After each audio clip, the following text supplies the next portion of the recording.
چشتی ممبر پر جلوگر آقائے نعمت آبروئے خاندان برکات زیب سجادہ آستان عالیہ ماہرہ مطہرہ حضور سیدی سرکار امین ملت وہ ولی عہد مخدوم گرامی قدر حضرت علامہ سید امان میاں صاحب قبلہ مدظ اللہ العالی وہ جمیع عرش مقام سادات کرام علماء ذوی الاحترام حاضرین محفل السلام علیکم ورحمت اللہ وبرکاتہ۔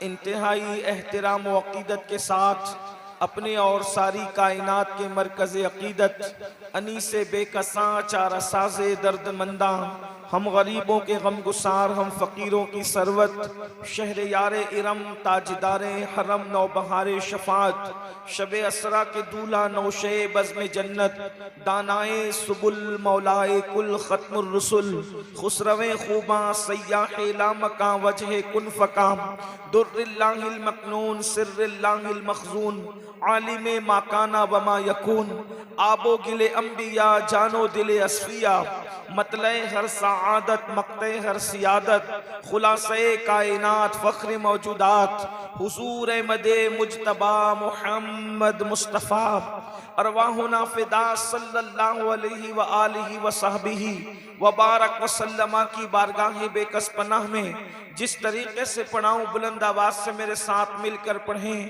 الصلاة والسلام علیکہ یا رسول اللہ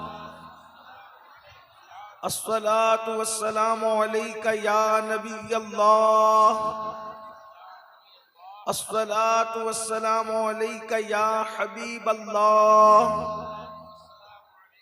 وعلى آلك وأصحابك يا نور اللہ صلی اللہ تعالی علیہ وسلم۔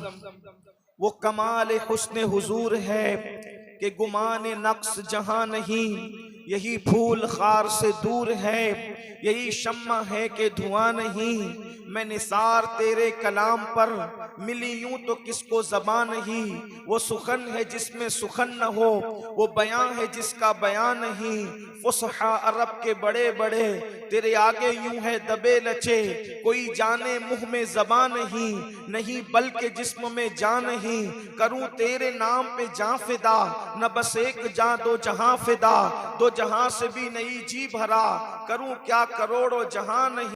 کے حوالے سے انعقاد پذیر ہے، وقت میں بہت مختصر سی گنجائش ہے۔ دیکھیے ہم لوگ اہل سنت و جماعت صوفیہ کے ماننے والے لوگ ہیں، اور جتنے وقت کا پرمیشن ہمیں دیا گیا ہے ہم اسی وقت میں اپنی گفتگو کو مکمل کریں گے، اس لیے کہ ہم ایک اچھے مسلمان بھی ہیں اور ایک اچھے شہری بھی ہیں۔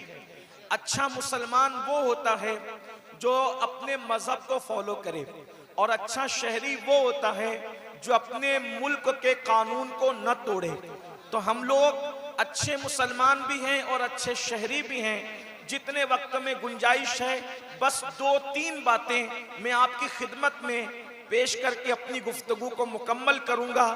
ہو سکتا ہے بلکہ اللہ کی مرضی یہ ہے کہ ہم تھوڑے ہی وقت میں بات مکمل کریں۔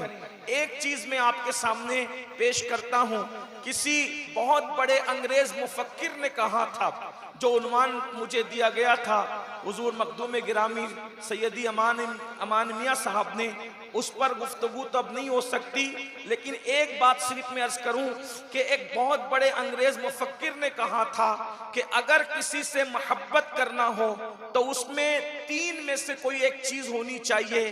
اگر تین میں سے کوئی ایک چیز ہو تو پھر وہ اس قابل ہے کہ اس سے عشق کیا جائے، اس سے محبت کی جائے۔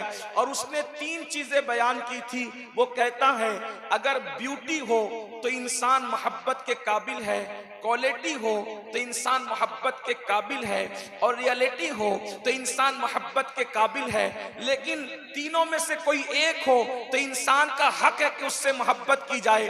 اس انگریز مفکر کے ان تین جملوں کو سامنے رکھیں اور ہم اپنے آقا مدینے والے مصطفیٰ صلی اللہ علیہ وآلہ وسلم کو دیکھیں تو ان میں تینوں کے تین چیزیں موجود ہے۔ بیوٹی ایسی ہے کہ حسن یوسف بھی حیرت سے ان کو تکتا ہے، اور ان کے حسن کا عالم یہ ہے کہ ایک دن ام المومنین سیدہ عائشہ صدیقہ نے پوچھا تھا کہ یا رسول اللہ آپ زیادہ خوبصورت ہیں یا یوسف زیادہ خوبصورت تھے؟ تو میرے آقا نے کیا جواب دیا ہے؟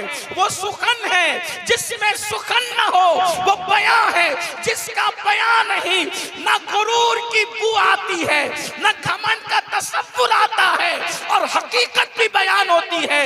ارشاد فرمایا عائشہ یوسف خوبصورت تھے لیکن میرے حسن میں نمک ہے، نمک۔ آقا فرماتے ہیں عائشہ میرے حسن میں نمک ہے، نمک۔ اور نمک کا مطلب کیا ہوتا ہے؟ اس کو ملاحت کہتے ہیں۔ میرے امام کہتے ہیں حسن کھاتا ہے جس کے نمک کی قسم، وہ ملیح دلارا ہمارا نبی۔ آقا فرماتے ہیں میرے حسن میں نمک ہے، نمک۔ نمک کا کیا مطلب؟ امام اہل سنت ایک مقام پر اس کی تشریح یوں کرتے ہیں جس کا مفہوم میں آپ کے سامنے پیش کر رہا ہوں۔ نمک کا مطلب کیا ہے؟ نمک کا مطلب یہ ہے، اللہ اکبر، کوئی انسان مثال کے طور پر آپ نے بقیت السلف سرمایہ اہل سنت مخدوم ابن مخدوم حضور سیدی امین ملت کو اپنے دسترخوان پر مدعو کیا اور سوچا اتنی بڑی ہستی کو میں نے بلایا، اب میں اتنا قیمتی کھانا بناؤں گا۔ آپ نے دلی سے مسالے منگوائے، آپ نے کشمیر سے مسالے